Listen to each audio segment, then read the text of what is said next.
பெண் அப்படின்னா குழந்தை பெத்துக்கிறதுக்கு மட்டும்தான் லாய்க்கு, வேற எதுக்கும் கிடையாது அப்படின்ற மாதிரி அந்த ரெண்டுத்தையும் எது தன்னுடைய உண்மையான தத்துவமா நினைச்சாங்களோ அத வந்துட்டு தர குறைவா பேச ஆரம்பிச்சதுக்கு அப்புறமா பெண் வந்துட்டு மெதுவா எந்த அதிகாரமும் இல்லாததால உள்ளுக்குள்ள போக ஆரம்பிச்சது அந்த பெண்கள் அப்படிங்கிறது வந்துட்டு. பெண் அப்படிங்கிறவ காயப்படும் போது என்னாச்சுன்னா அந்த சமுதாயமே காயப்பட ஆரம்பிச்சது.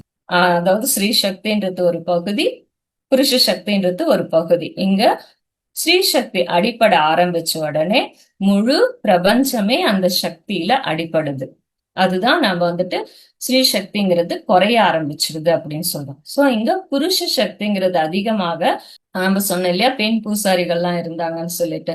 சோ பெண் பூசாரிகள் எல்லாமே விபச்சாரிகள் அப்படின்னு சொல்லிட்டு அதுக்கு ஒரு முத்திரை வைக்கிறாங்க வந்துட்டு. சோ இப்படி எல்லாத்தையுமே பெண்கள் எங்கெல்லாம் இருந்தாங்களோ அந்த இடத்துல எல்லாமே அவங்கள வந்துட்டு அதிகாரத்துல இருந்து வெளியே எடுக்க ஆரம்பிச்சாங்க.